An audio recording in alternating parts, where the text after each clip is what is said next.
Vamos a arrancar el programa de hoy. Vamos a estar hablando con Gonzalo Nova, que ya lo vamos a recibir. Le damos las buenas noches. Gonzalo, un placer tenerte acá con nosotros. Y bueno, la Suiza de América se inauguró la semana pasada. Eventos con Axel Kaiser, la presencia de Axel Kaiser en la Suiza de América. También estuvieron los amigos de Agarrar la Pala de Argentina.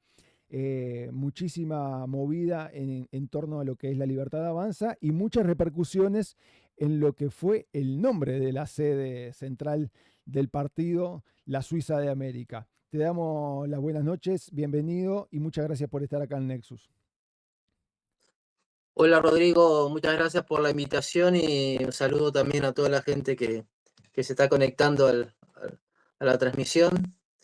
Y bueno, un placer haber estado esos 2 días. Por realidad fue el 25 que hicimos la inauguración y después el otro día también estuvimos acompañando a Axel en la presentación de su libro Parásitos Mentales, donde inclusive mencionó algunos conceptos que yo había dado en el discurso de la inauguración, como el peso del uruguayo, inclusive también como yo hice referencia también a lo de la Suiza de América, a que Uruguay debería ser un paraíso fiscal para todos los uruguayos. Bueno, él lo conceptualizó un poco ahí también y lo mencionó en su exponencia, en la exponencia de su libro, ¿no? Cuando hablaba de los parásitos mentales, y al final hizo un llamado a que trabajemos por la libertad y apoyó abiertamente al partido también, ¿no?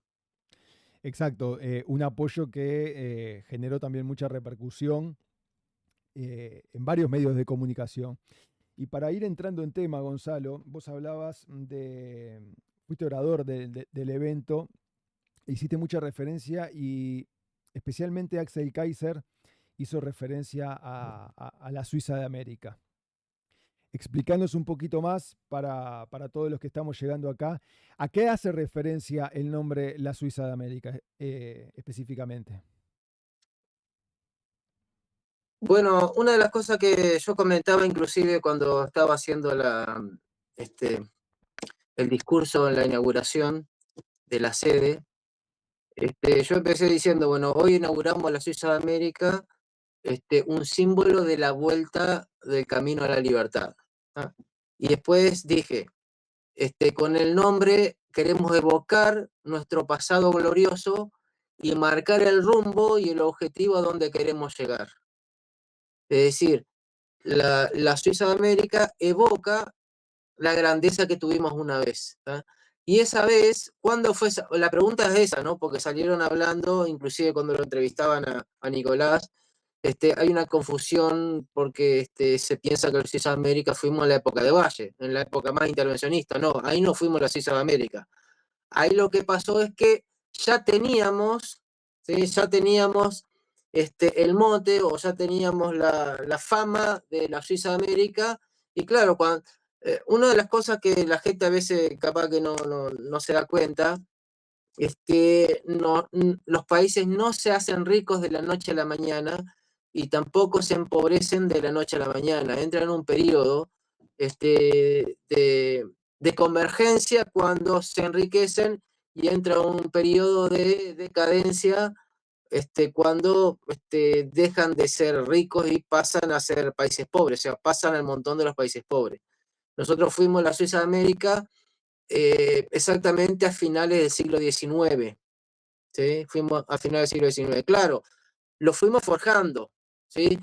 Con la Constitución Liberal del 30, desde el 31 que comenzamos a funcionar como país, fuimos forjando con el comercio libre y con la moneda basada en oro en competencia libre, es decir, tenemos banca libre, ¿sí? Y era convertible al oro la moneda.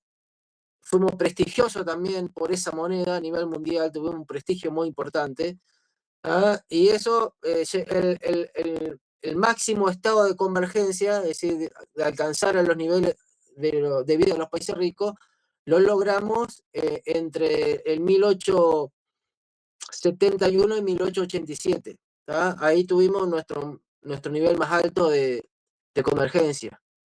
Y después empezamos la decadencia cuando los políticos nos quitaron nuestra moneda, ¿sí? Nos quitaron nuestra moneda. Pasaron a crear el Banco de la República, que fue el primer banco estatal, y con el Banco de la República tomaron el monopolio de la moneda, y ahí empezó nuestra decadencia, ¿sí? Ahí empezamos a diverger.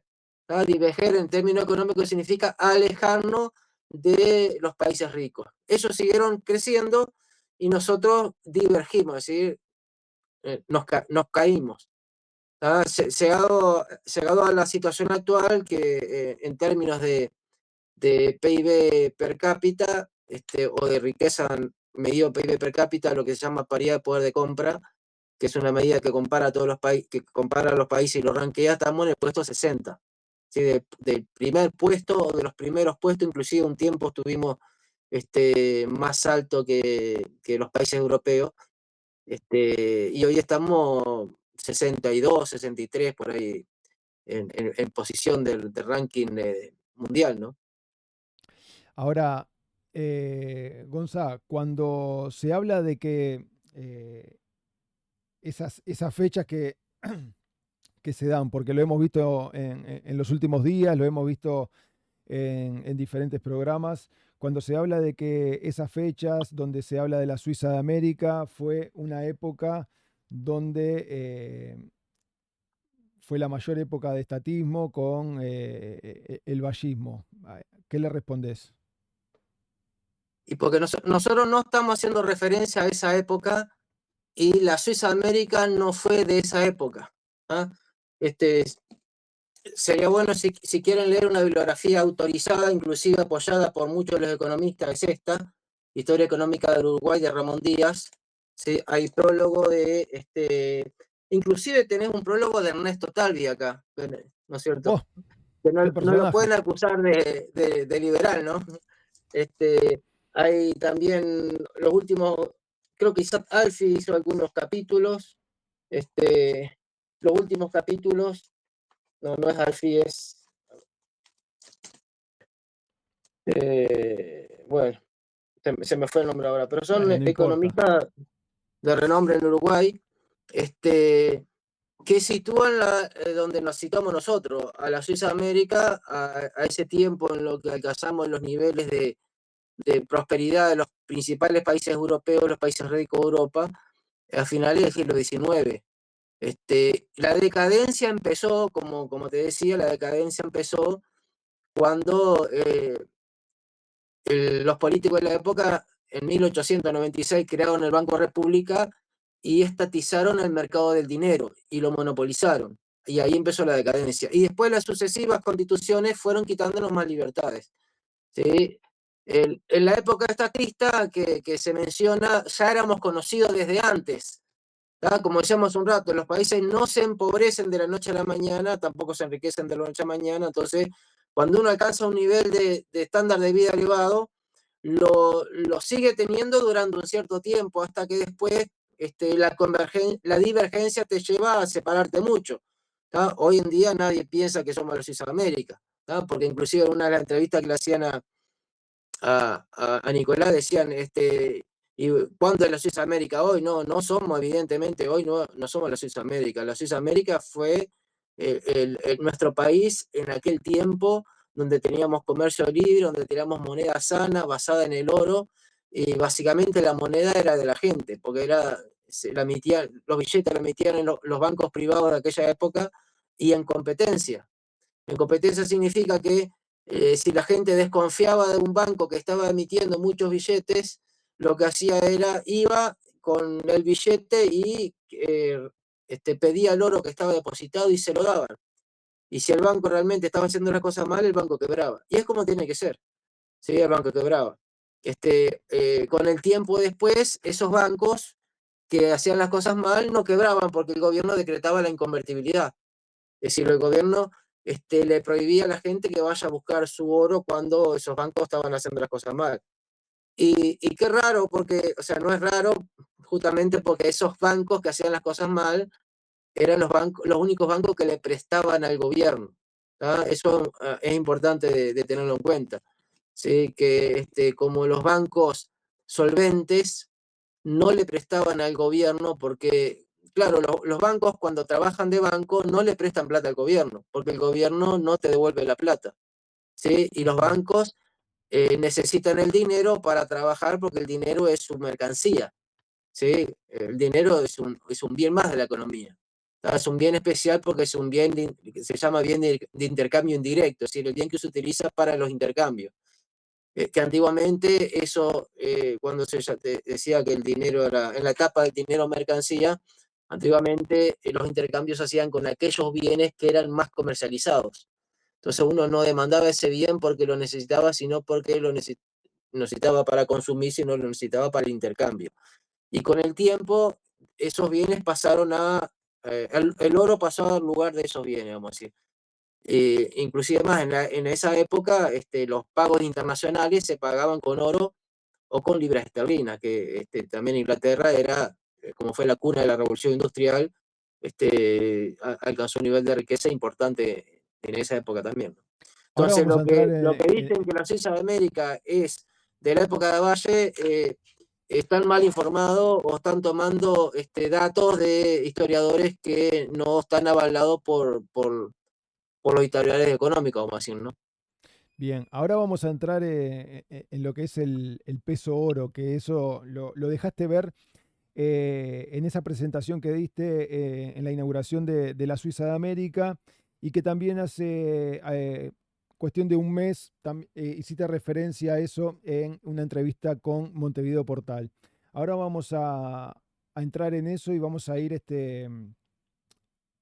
hablando sobre cómo es la proyección económica o cómo es la proyección programática a nivel económica por parte de la Libertad Avanza de cara al 2029, para que la gente también vaya entendiendo, porque eh, hay que tener algo claro. Mucho se le exige de repente ahora cuando hay una entrevista para la Libertad Avanza que le dicen, bueno, pero ¿cuáles son las propuestas? ¿Qué es lo que piensan hacer? Y estamos en el 2025, ¿no? Los que gobiernan no tienen las propuestas que necesitan. Ahora, el ministro de Seguridad te dice que para el 2026 va a tener plan de seguridad. ¿Qué estuvieron haciendo todos estos años mientras estaban esperando volver al gobierno, ¿no? Exacto, otra cuestión, ¿no? El famoso método Bukele que Mm. ahora tanto se habla después de que la Libertad Avanza lo ha puesto sobre la mesa. Antes de seguir, Gonzalo, quiero recordar a todos que estamos en vivo con el ingeniero de Economía y profesor de Estadística, Gonzalo Nova, hablando de todo lo que es la Suiza de América por parte de la Libertad Avanza, lo que fue la inauguración de la sede central en el centro de Montevideo. Vamos a estar repasando más adelante toda la actualización sobre las noticias de Venezuela, todo lo que está pasando a esta hora. Hoy hubo otro ataque a una narcolancha donde hubo 4 muertos que iban en esa narcolancha por parte de Estados Unidos. Así que vamos a estar repasando un poquito y vamos a estar comentando también algunos comentarios que han hecho políticos, si se los puede llamar así, de Uruguay respecto a la situación que se vive hoy en el Mar Caribe, más precisamente en Venezuela. Les recuerdo a todos que pueden dejar su comentario, pueden dejar su pregunta para que después Gonzalo esté respondiendo más adelante. Los invito a dejar su like para que YouTube pueda recomendar este video. Estamos arrancando, estamos haciendo crecer el canal y es importante el empuje de ustedes para empezar a crecer y que esto se muestre y lleguemos a más personas.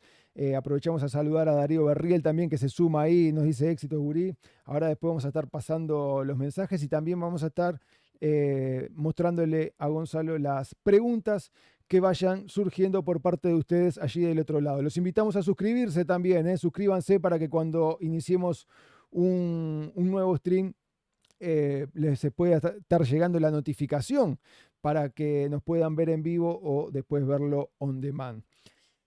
Gonzalo, el respaldo del peso en oro. Algo que históricamente lo tuvo Uruguay en esa época que vos denominás como la Suiza de América, donde incluso Nicolás dejó entrever que también era tener respaldo en algo, ¿no? Cuando el peso uruguayo era realmente fuerte porque tenía respaldo en algo. ¿En qué se basa el respaldo del peso en oro? ¿Es posible hoy volver al respaldo en oro con el precio del oro. El otro día en la entrevista que tuvo Nicolás en Canal 12 por Esta Boca es Mía, uno de los periodistas medio que lo quiso chicanear, pidiéndole que le diera tres países que estuvieran aplicando hoy el respaldo de la moneda en oro y evidentemente no lo hay. ¿Qué nos lleva a creer, y esto para la gente sobre todo, qué nos lleva a creer de que es posible en el día de hoy, en un futuro gobierno de la Libertad Avanza, y qué significaría también tener un respaldo del peso en oro? Bueno, evidentemente es cierto que no hay ningún país que tenga respaldo en oro, pero el respaldo en oro lo teníamos no hace muchos años, ¿sí? 130 años, ¿ah? Hace 130 años teníamos el respaldo en oro.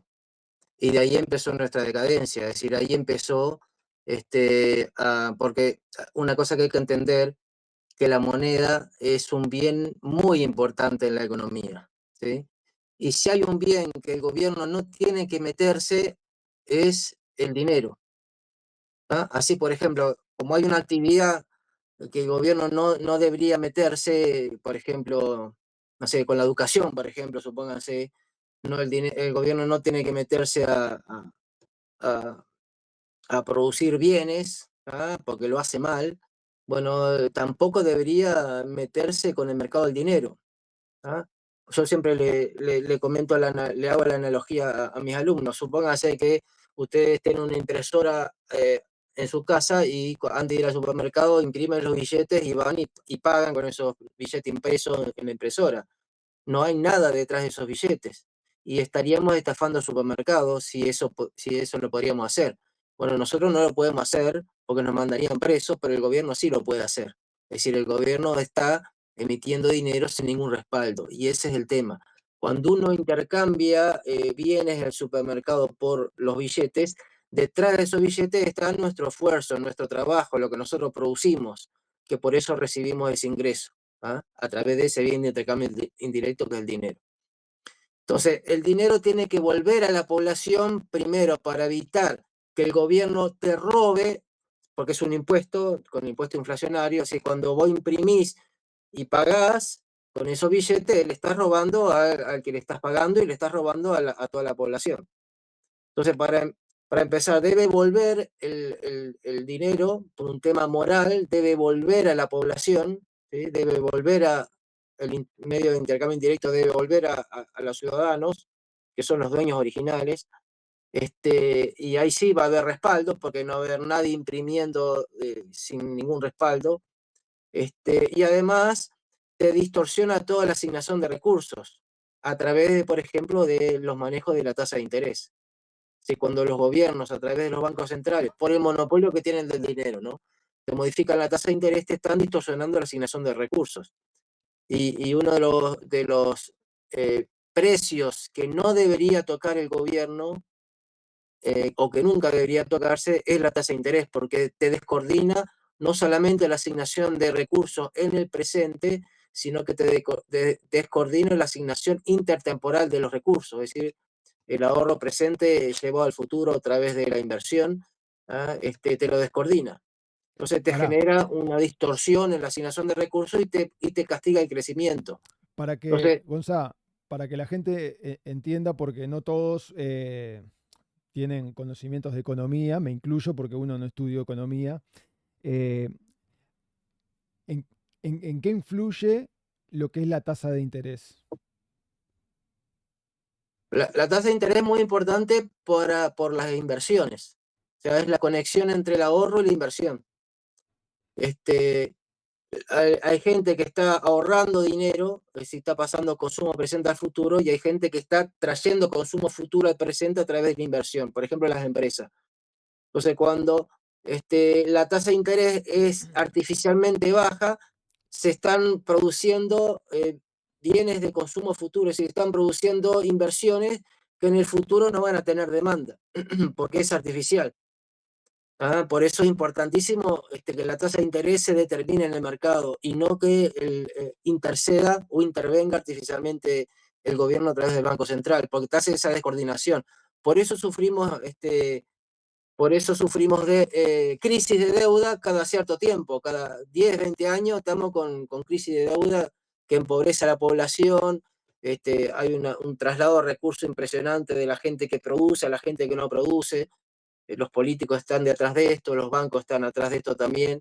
Y eso te va generando eh, niveles de estancamiento de la economía y niveles de pobreza que no debería pasar si el gobierno no estuviera interviniendo en el mercado. Por eso es tan importante lo que hay de fondo acá, como te decíamos, con el tema del respaldo oro, etcétera, es que se devuelva la moneda a la población, ¿sí? Que salga de la esfera del Estado la moneda y vuelva a la población y que los bancos compitan y trabajen de bancos. O sea, la idea es llegar en un momento a lo que se llama la banca libre.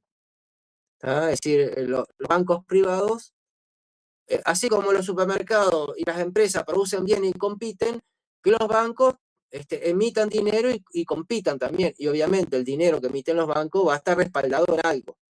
Suponete, el Banco Santander, por decir algo, puede emitir su peso oro del Banco Santander.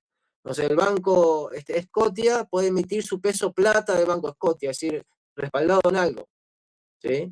Y ¿Y en cómo se llega a competencia. eso? Bueno, es un proceso que lleva su tiempo, ¿sí? Tenés que empezar por limpiar el balance del Banco Central, porque, por ejemplo, una de las cosas que no es muy sabido es que, por ejemplo, nosotros también tenemos problemas del balance del Banco Central con dificultades. ¿Ah? Por ejemplo, nosotros tenemos una base monetaria que es aproximadamente 3,5% del valor del PIB. ¿Ah? Eso es cerca de 2.700 millones de dólares. Vamos a dar los millones de dólares porque si lo decimos en pesos son cifras grandes que uno no las entiende mucho, ¿no? Más o menos 2.700 millones de dólares la base monetaria. Y lo que se llama en Uruguay, que en Argentina se lo conoce como este, deuda del Banco Central. Bueno, tiene varios nombres de acuerdo al tipo de deuda, pero acá se llama letra de regulación monetaria. Es decir, son documentos que el banco emite y con eso junta pesos del mercado para evitar presión inflacionaria. Y eso es una deuda que tiene el Banco Central ahí. Y esa letra de regulación monetaria, que además generan interés y se van expandiendo, ¿sí? Y te distorsionan también el mercado del crédito por ese interés, porque no es un interés de mercado, sino un interés que lo negocia el Banco Central con los bancos privados, ¿sí? Cuando compran esa deuda, es cerca de 4 veces la base monetaria. ¿Ah? ¿Se entiende? O sea, Sí. la base monetaria es cerca de 2.700 millones de dólares y la letra de regulación monetaria son cerca de 8.000 millones de dólares. Es decir, esa deuda que está dando vuelta ahí. Y esa es gran parte de lo que tenemos que pagar de déficit fiscal. Sí, Ahora, la otra vez lo criticaban a Nicolás, por ejemplo, porque Nicolás decía, bueno, vamos a pasar la motosierra y vamos a terminar con el déficit fiscal. Y lo criticaba, decía, ¿y dónde vas a sacar de acá y de acá? Y vas a hacer? Es fácil bajar el déficit fiscal, el primario por lo menos es fácil, porque la mayor parte de la deuda tiene que ver con el endeudamiento del Estado y tiene que ver con esto que estábamos mencionando recién. ¿Sí? La mayor parte del déficit fiscal es para cubrir los intereses y recomprar deuda de vuelta. El déficit fiscal primario es bajo, es cerca de 600 millones de dólares, se lo puede eliminar sin problema. Te digo más, hasta en el primer año podemos quitar el déficit fiscal primario, por lo menos, ¿no? ahora, vos me hablas de que se puede quitar el déficit fiscal primario dentro del primer año. Ahora estamos teniendo un problema importante con lo que es el cierre de empresas, donde mucha gente se está quedando sin trabajo, ¿verdad? Eso, indefectiblemente, al aumentar el desempleo, baja el consumo. Y bajar el consumo significa que se frene también la economía interna del país. ¿Cómo se puede arreglar eso para el que está del otro lado, que está viendo la situación como viene, que no viene con una tendencia que se vaya a solucionar con este gobierno, porque incluso después podemos hablar, pero está esta iniciativa por parte de los sindigarcas del PIT-CNT de instalar el impuesto del 1% al sector más rico de la población. Y evidentemente, si yo tengo una empresa que produce empleo, que paga impuestos, que ayuda a la generación de fuentes de trabajo y me venís a poner otro impuesto además de la carga fiscal que ya me imponés, y yo veo países en la región como acá al lado Argentina y como ha pasado con empresas como la Gotita de Narváez ahora vende Tata y se pela, se va bien lejos, ¿no? Eh, pero, ¿cómo haces para frenar eso y para que la inversión venga para generar esos puestos de trabajo que se nos están yendo ahora y que indefectiblemente la economía interna se va a ver afectada? Bueno, la solución acá es la motosierra. ¿Sí? La base de todo es la motosierra. ¿Qué significa la motosierra? Y dejar de gastar más de lo que se recauda. O dejar de gastar tanto como se está gastando. Y ahí aparece el déficit fiscal, que se gasta más de lo que se recauda, y ahí aparece el endeudamiento. Y ahí aparece la necesidad de crear cada vez más impuestos. Tenés que hacer todo lo contrario de lo que estás haciendo, y todo lo contrario de lo que vienen haciendo los políticos hasta ahora. La otra vez estaba conversando con Ignacio Mullo. Bueno, él me pasó los análisis que habían hecho de presupuesto, que después se publicaron también. Y claro, el presupuesto en términos reales se viene aumentando en todos los gobiernos. El que menos lo aumentó fue la calle, que fue un 5%. ¿Ah? Bueno, y eso que tuvo varios problemas ahí y lo solucionó bastante bien. El tema de la sequía, el tema de la Argentina regalada, eh, el tema del virus chino, ¿no es cierto? Y lo solucionó bastante bien. O sea, el déficit fiscal que entregó es más o menos el déficit fiscal que venía con el gobierno anterior, cerca de 4,5%, no varió mucho más, y tuvo muchas cosas en contra. Es decir, por más, no tenés excusa, ¿ah? No tenés excusa como para hacer las cosas tan mal como se las está haciendo. El problema es ese, decíamos. El problema es la presión impositiva. O'Donnell hablaba de que éramos caros, es un disparate lo que decían, éramos caros y es bueno que es caro. Bueno, será bueno para ellos que cobran 10 veces más de lo que cobramos nosotros. Para la gente normal, la gente que vive de su trabajo, de producir algo que los demás quieren, es carísimo. Es carísimo, y es carísimo por la presión impositiva que hay. Y la presión impositiva es altísima por el nivel de gasto estatal que ellos tienen, ¿sí? Y a las que nos tienen acostumbrados. O fíjate que, siendo que Paraguay tiene un 10% de impuesto de IVA, por ejemplo, nosotros tenemos casi un cuarto por ciento, un 22, casi el cuarto por ciento del valor del precio de las cosas, es de IVA, de impuestos, es un disparate. Y Ahora, eso, y vos fíjate que nunca les alcanza. Entonces la solución para que no se vayan las empresas es dejar de gastar lo que se gasta, bajar la carga impositiva, y las empresas van a tener mayor competitividad. Te digo más, el problema que tenemos de hace años y que siempre le damos ayuda, ¿por qué le estamos dando ayuda a las empresas multinacionales? Le entregamos todo y le hacemos un paraíso fiscal para ellos, y hay un infierno fiscal para todos los uruguayos, ¿no es cierto? No, dejar el paraíso fiscal para todos los uruguayos, eso significa bajarle los impuestos, la gente puede ahorrar de esa forma y con ese ahorro se va a invertir en la economía. La otra vez estamos hablando con un docente de ahí de la universidad, y él me recordaba que en Uruguay más del 90% de la población ocupada es en pequeña y mediana empresa. Y fíjate, nos hicieron gastar más de 5.000 millones de dólares para hacerle un tren a una empresa extranjera multinacional del imperio, ¿no es cierto? No es del Yankee, pero es otro imperio. No sé, viste que el imperio para los zurdos es el Yankee, los demás no sí. es imperio, o no es imperio cuando ellos traen, ¿no? Pues fíjate que para unos pocos cientos de puestos de trabajo nos van a hacer gastar, bueno, ya nos hicieron gastar, pero lo vamos a pagar hasta tercera o cuarta generación, el famoso tren de UPM. Toda esa plata dejásela a la gente y que la gente la invierta en lo que necesite. Y eso te va a generar muchísimo más puestos de trabajo que los pocos cientos que se va a generar acá, con estas empresas, por ejemplo. Es ese problema de base que tenemos, y estos gobiernos no lo van a solucionar, porque no quieren bajar el gasto. nosotros íbamos a bajar el gasto, nosotros íbamos a solucionar esto, nosotros íbamos a revertir la caída de la actividad económica. No puede ser que en los últimos 10 años, que eso también lo menciona Ignacio en su análisis de presupuesto, no puede ser que en los últimos 10 años tengamos un promedio de crecimiento del 1,1%, es la nada misma. No puede ser que crezcamos 1,1%, es la nada misma. Por eso yo hablaba de la divergencia, nos estamos alejando cada vez más de los países más ricos. ¿Eh? Ahora, Gonza, poniéndome un poco en el lugar del abogado del diablo, ¿no? Porque esto indefectiblemente te va a pasar en entrevistas y demás.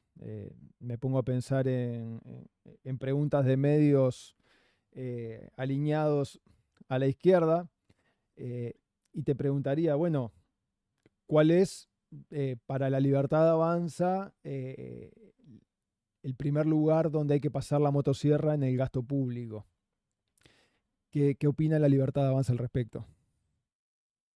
Bueno, tenés innumerables lugares, ¿no? Donde pasa la motosierra. Yo te mencionaba el análisis de Ignacio Muyo ahí de Ceres, del presupuesto. Bueno, ellos habían hecho antes un relevamiento de información, y hicieron con inteligencia artificial un análisis y les salió una inmensa cantidad de duplicaciones de actividades, ¿tá?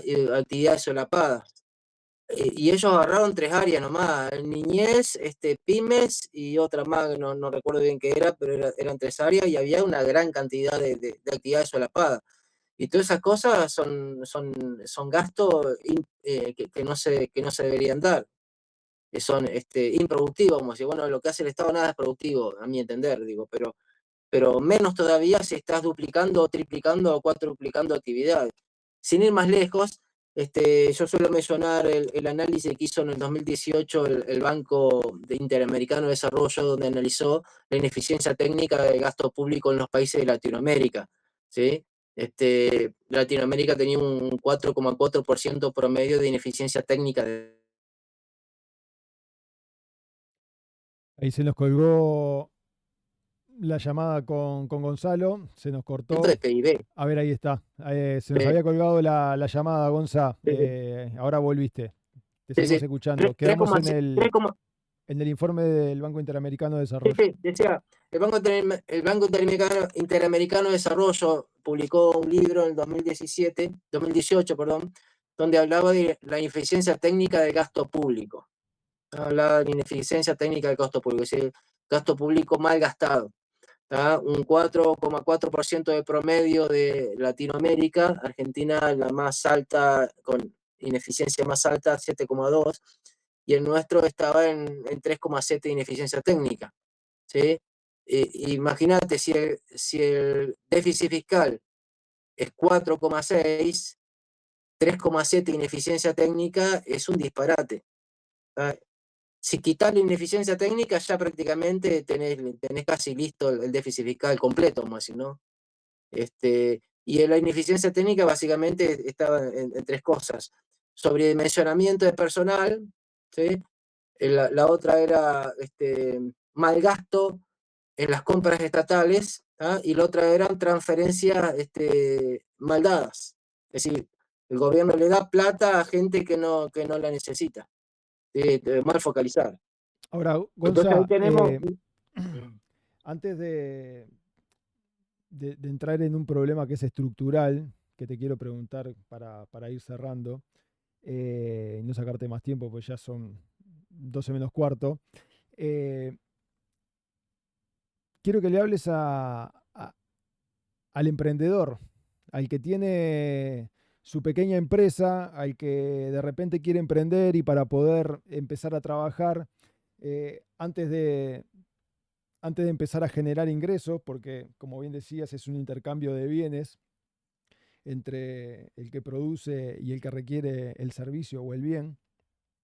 El pequeño emprendedor, cuando va a arrancar, que se ve obligado a abrir una empresa en Uruguay, antes de empezar a trabajar ya tiene una carga tributaria a cuestas cuando arranca el mes. Es decir, yo abro una empresa hoy y el mes que viene ya tengo que empezar a pagar todo lo que son impuestos y cargas impositivas a tenga o no tenga los clientes, porque no me queda otra. El Estado me obliga a pagarle los impuestos más allá de que tenga o no tenga clientes por haber Y arrancado a sin trabajar. saber cómo te va a ir, ¿no? Y sin saber cómo te va a ir, tenés que hacer todo el papeleo sin saber si te va a ir bien. Y si te va mal, perdiste cantidad de plata, ¿no? Exactamente, y por eso después también tenemos, todos los años, vemos informes sobre la cantidad de microempresas que abren, pero también una cantidad igual o parecida de microempresas que cierran, Ah, porque se les hace imposible costear los costos impositivos que conlleva una actividad. En un mercado chico también, porque eso también hay que tenerlo en cuenta. Es un mercado chico el Uruguay con 3,5 millones de personas y, y esa carga tributaria a veces nos hace imposible poder emprender, porque cualquier persona te dice que para que un negocio pueda empezar a andar más o menos bien necesita 6 meses de andamiaje, ¿no? Para que se pueda conocer, para que la gente pueda empezar a probar los productos, en fin, todo lo que es la parte de marketing. Pero vos ya tenés que empezar el siguiente mes a pagar. Yo quiero que vos, como referente de la dirección de programática, sobre todo en el área de economía de la Libertad Avanza, le dejes un mensaje a esa gente que ve cómo cualquier otro gobierno que ha pasado, sea de Frente Amplio, sea de la coalición republicana, no ha cambiado nada con respecto a los impuestos, más allá de algún puntito de IVA en el gobierno pasado de la coalición republicana, pero que no le ha quitado la presión fiscal a los emprendedores y a las empresas. ¿Qué mensaje le dejas vos a ellos para que puedan confiar, para que puedan entender y se puedan animar mañana a poder emprender, Dios quiera, con un gobierno de la Libertad Avanza? Bueno, lo que nosotros le podemos asegurar, para empezar, que vamos a pasar motosierra donde se necesite pasar. Nosotros no tenemos compromiso con nadie ni lo vamos a tener. Para poder bajar la carga fiscal. No podemos bajar los impuestos si no antes disminuimos el gasto. O sea, primero se disminuye el gasto y ahí se bajan los impuestos, que puede ser rápido en la medida que podamos bajar rápidamente ese gasto, ¿no? Porque si no, lo que estás haciendo, estás incrementando la deuda. Si vos bajás impuestos y no pudiste bajar el gasto está incrementando la deuda y está generando una crisis futura. ¿Ah? Entonces, lo primero es bajar el gasto, bajar impuestos. ¿Ah? Después que bajas impuestos, eso te genera una situación de bajo costo, porque no es cierto que es bueno que seamos caros, es malo que seamos caros. Y después puede abrir la economía, ir empezando a abrir áreas de la economía, el comercio exterior me estoy refiriendo. Vos hace un rato decías, somos un mercado chico, ¿tá? Pero los economistas liberales lo que dicen es que, inclusive Ramón Díaz habla un poco de eso también, que los países chicos son los que mejor están en condiciones para abrirse al mundo, porque vos fíjate, nosotros tenemos ahora un mercado cerrado de 3,5 millones de personas, ¿no? Ponele en general, ¿no? Si vos abrís el comercio, tenés un mercado de 8.000 millones de personas. Mirá qué diferencia. ¿Ah? Y hay cosas que vos no necesitas competir en precio para el exterior. Te doy un ejemplo, te doy un ejemplo. Viste que nosotros compramos cosas, bueno, ahora igual no está tan barato por el tema de los impuestos, ¿no? Pero compramos cosas de China, por ejemplo, casi toda la ropa que compramos viene de China. ¿Ah? Pero sin embargo en Uruguay tenés gente que hace ropa a mano, ¿sí? Creo que se llama Mano del Uruguay, etcétera. ¿Ah? Es Exactamente. decir, cualquiera podría pensar, y no pueden competir con los productos chinos, se va a fundir. No, no es cierto, porque no compiten con los productos chinos, compiten en otro sector distinto. ¿Ah? Y si le abrimos el mercado mundial, esos productos uruguayos que tienen de buena calidad y que tienen mucho trabajo manual, pero es artesanal, es decir, hay demanda en otros lados para ese tipo de productos. O sea, para todo lo que uno haga, si lo hace bien, si lo hace con calidad, va a tener demanda. El problema es que nos cerramos a la importación y también nos estamos cerrando a la exportación. Es decir, el proteccionismo es de doble vía. O sea, vos lo que tenés que hacer es abrir la economía. No importa si el otro te la tiene cerrada.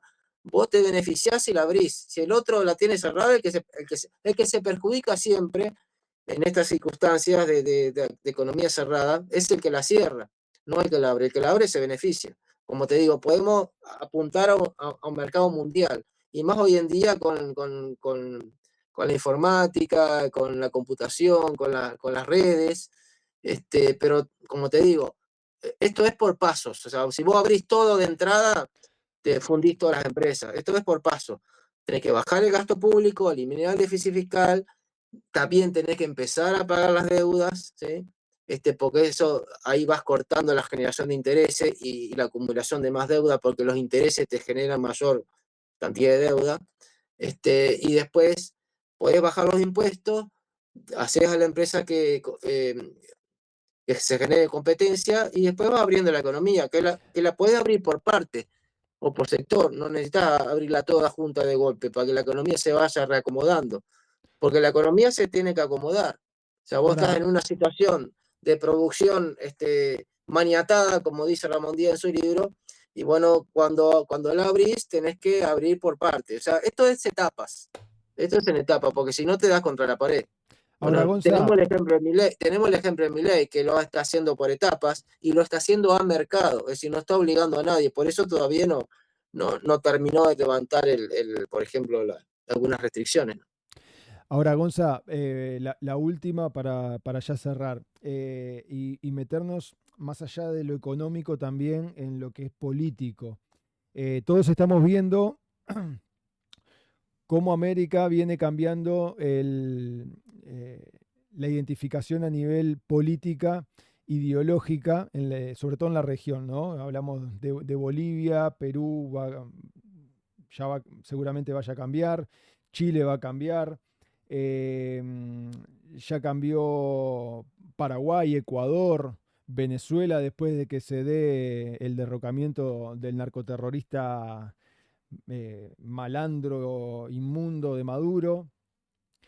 Queda Brasil, que está ahí, pero bueno, Honduras ahora también va a cambiar en América, está el caso de Estados Unidos, con Donald Trump de presidente en un gobierno mucho más republicano y conservador.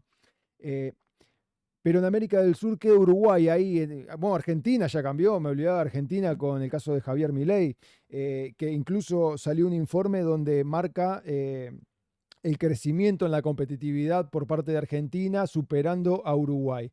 Entonces, de cara a los próximos años y teniendo en cuenta que Uruguay tiene elecciones en el 2029, eh, ¿qué se puede esperar por parte de Uruguay con este cambio ideológico en los países de la región, aumentando el crecimiento porque abren las economías, liberan la economía al mundo, y Uruguay teniendo esta economía restrictiva, esta ideología perversa que lo único que hace es generar políticas de recaudación, espantando al comercio, espantando a las empresas, generando desempleo, aumentando la inflación, por ende también va a aumentar los precios al consumo, generando menor poder adquisitivo. ¿Qué se puede esperar para Uruguay en los próximos años, para el que está del otro lado, para el que está viendo y se pregunta por qué Argentina crece a pesar de que otros dicen que no, pero por qué Argentina crece y qué se puede esperar para Uruguay de acá al 2029? Bueno,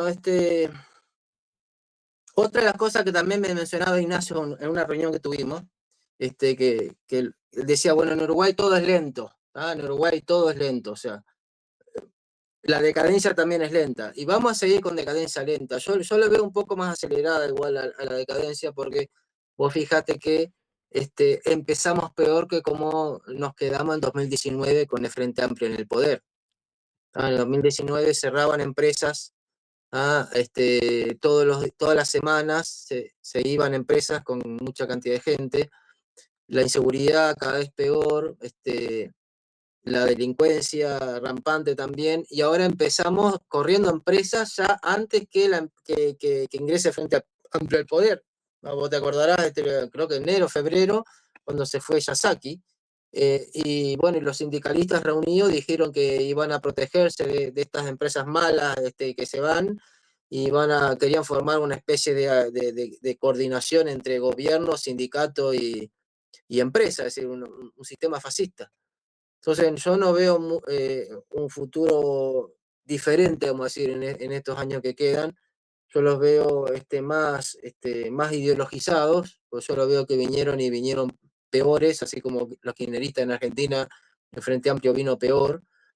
Lo peor de Frente Amplio está, vos fíjate, el Ministerio de Trabajo, tenés un comunista recalcitrante, que no entienden, ellos no entienden ni quieren entender porque tiene una ideología cerrada. Axel Kaiser el otro día en su magistral exposición de su libro hablaba de los parásitos mentales. Bueno, esta gente tiene parásitos mentales en su cerebro, cosa que no van a reconocer nunca que ellos están equivocados. Pues fíjate que años y años de fracaso de su sistema, la cantidad de los millones de personas que asesinaron de sus propios compatriotas y de otros, y no dejan esas ideas. ¿Ah? Y en Uruguay quieren implementar de vuelta esas mismas ideas que han fracasado en todos lados y que han sido miserables de todos lados. Vos fíjate, Venezuela bueno, Cuba también era uno de los países más ricos del mundo y hoy tiene 90% de pobreza. ¿Ah? El salario mínimo, creo que en Venezuela hace unos días atrás era $5 mensuales. ¿Ah? Y eso es lo que nos quieren llevar a esa miseria. Entonces yo no veo, por las cosas que ya se empezaron a ver, no veo luz al final bueno, durante el transcurso de este periodo, sí al final, porque vamos a estar nosotros, vamos a informarle a la población de los mecanismos que vamos a usar para revertir todo esto, para liberar la población y liberar la fuerza productiva. Una de las cosas que solemos mencionar nosotros, inclusive Quintana también lo menciona, que nosotros no tenemos todas las respuestas, no tenemos la receta, porque no la deberíamos tener, porque no la conocemos, la receta del mejoramiento económico, en el sentido de qué es lo que van a hacer. Las empresas son las que van a decidir qué es lo que van a producir, cómo lo van a producir y para quién se lo van a producir. Las tres preguntas básicas de la economía, el qué, el cómo, para quién, lo van a decir las empresas, en coordinación o en cooperación en el mercado. La tarea nuestra es liberar a la población del peso del Estado en la economía. Vos le quitas el peso del Estado a la gente y la gente invierte, la gente produce, la gente tiene necesidad innata de desarrollarse. Bueno, es lo que decía Mises en su libro La acción humana. Los comportamientos económicos tienen que ver con que la gente siempre está queriendo pasar de una situación menos favorable a una situación más favorable. Entonces, fíjate, si hoy en día con todo el peso del Estado, las empresas, muchas sobreviven o algunas sobreviven y se desarrollan y les va bien, imagínate qué es lo que sería la gran cantidad de empresas que tendríamos y el gran nivel de producción que tendríamos si le quitáramos el peso del Estado a la gente. ¿Sí? No necesitamos que vengan empresas de afuera a invertir. Nosotros podemos invertir, y las empresas que vengan de afuera, como pasa en Argentina, no necesitan que nosotros le hagamos un paraíso fiscal especial para ellos mientras mantenemos en el infierno fiscal a toda la población, ¿no? Ahí está. Gonza, antes de despedirte y siguiendo a nivel político-económico internacional, eh, se ha hablado mucho respecto a la situación de Venezuela.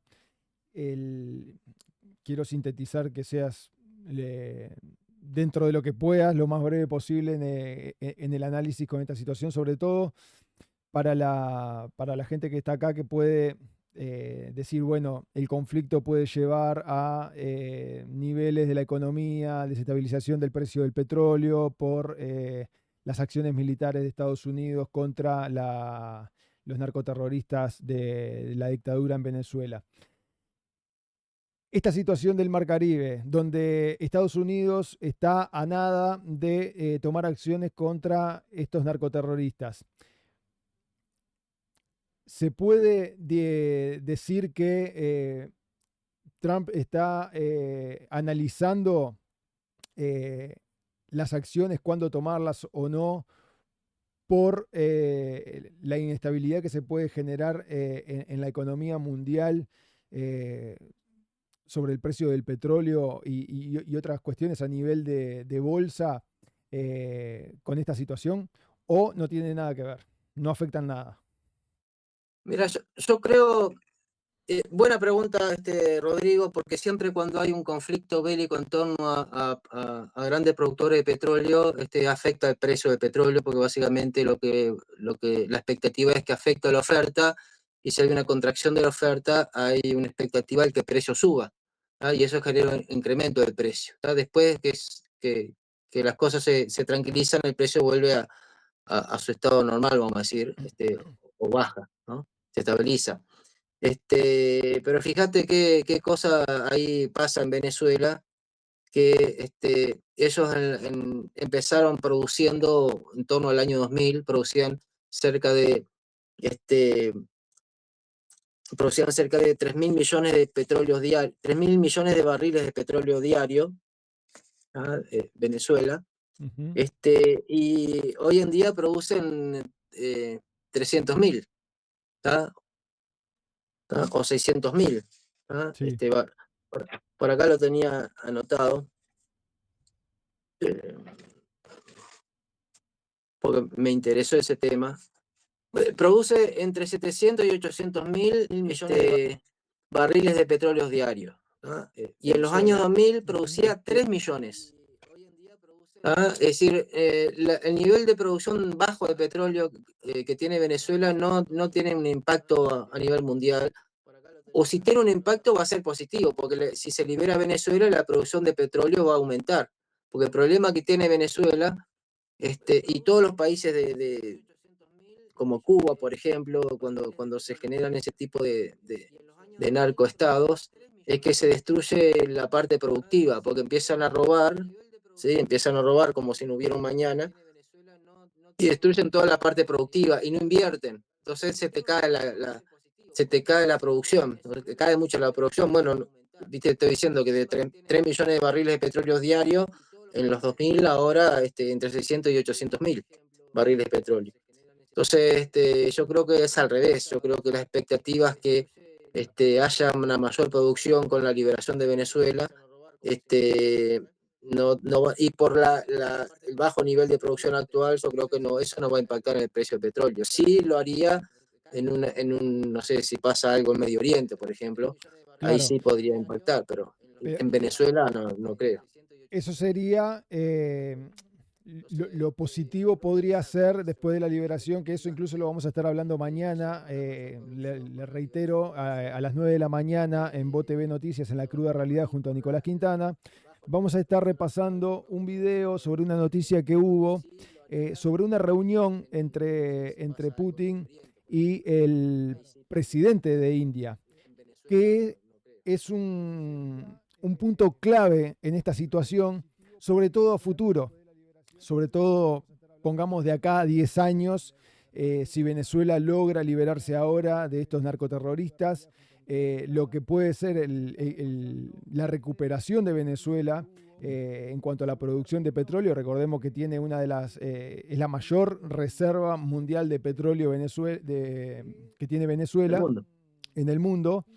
Y esta reunión que se daría ahora en diciembre entre Putin y el presidente de India tiene toda una explicación geopolítica sobre las intenciones de Estados Unidos, no por el petróleo de Estados Unidos, sino por la incidencia a nivel internacional y por las sanciones económicas y el debilitamiento económico que busca Estados Unidos con Rusia por sus asociaciones tanto con China como con Irán. Y la idea es reducir, más allá de las sanciones económicas que hoy presenta Rusia, debilitarlo económicamente con el tema del petróleo, y ahí empezaría a jugar un papel fundamental Venezuela dentro de América en el mercado internacional del crudo.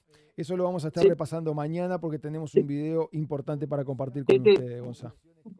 Disculpame, vos fijate respecto de esto, que Biden, por ejemplo, volvió a establecer algunas producción o apoyo a la producción en Venezuela. para quitar dependencia del petróleo ruso. Si hay algunas empresas trabajando en Venezuela. Venezuela, el petróleo venezolano tiene una particularidad, ¿sí? Que es lo que se llama petróleo extra pesado. Como un petróleo que es malo, vamos a decirlo, o malo en su estado natural, requiere empresas petroleras con alto nivel de inversión que afinen un poco ese petróleo, por decirlo así, ¿tá? Para poder venderlo, para que se pueda refinar. Bueno, no sé si ustedes se acuerdan de la época de Sendik acá, que se instaló una desulfurizadora y después no se habló más de la desulfurizadora. ¿Se acuerdan que se lo vendió, que era una base técnico, que se iba a instalar, una gran inversión? Eso era por el petróleo venezolano. Eso era para refinar el petróleo venezolano porque era extra pesado. ¿Sí? O sea, hicimos una inversión para que nos salió carísimo, como todo lo que hacemos acá.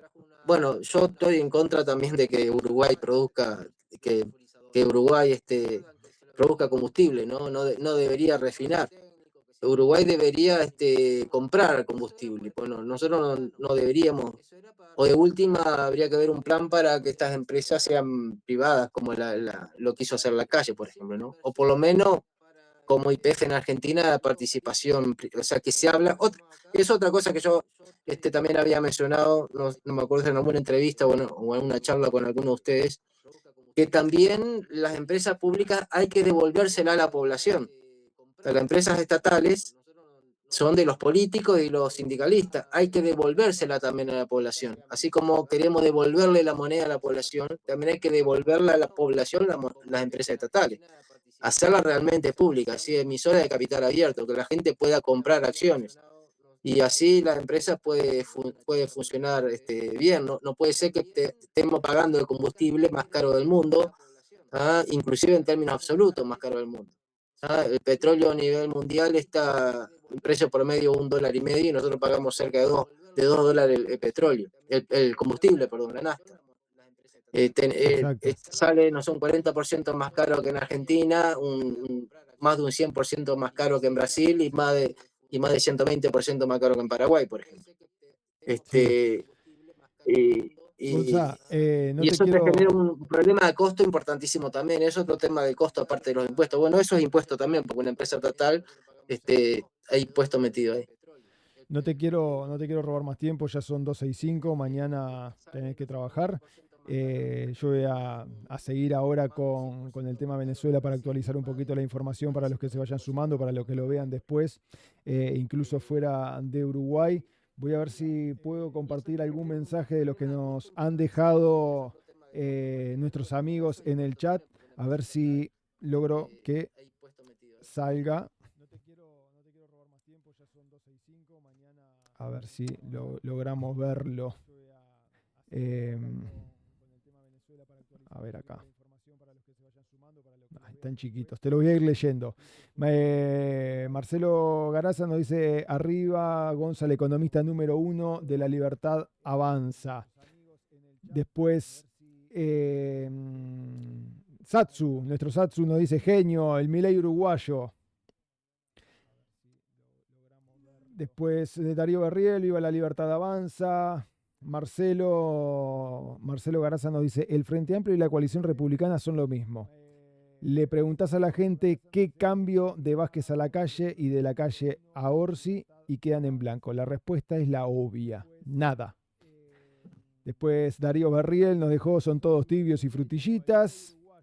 Hay que ganarle la batalla cultural a los zurdos nazis. Bueno, haciendo un paralelismo con lo que es el nombre del nuevo libro de Axel Kaiser que pronto va a llegar a Uruguay, Nazi Comunismo, que pronto va a estar en las librerías del Uruguay para el que lo quiera comprar. De Darío Barriel te dejó un mensaje y dice: qué facho se ve el ingeniero. Claro, porque él tiene el premio al más facho en Voz TV Noticias ahí, Para en la la gente, cruda ahí va. realidad. Para poner en contexto, No la le gente que gana a nos está nadie. viendo, Ahí no le gana a nadie.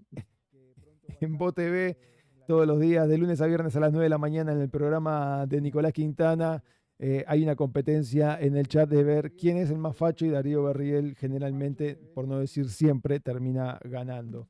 Así Y gana, que gana por nada. lejos, gana por lejos.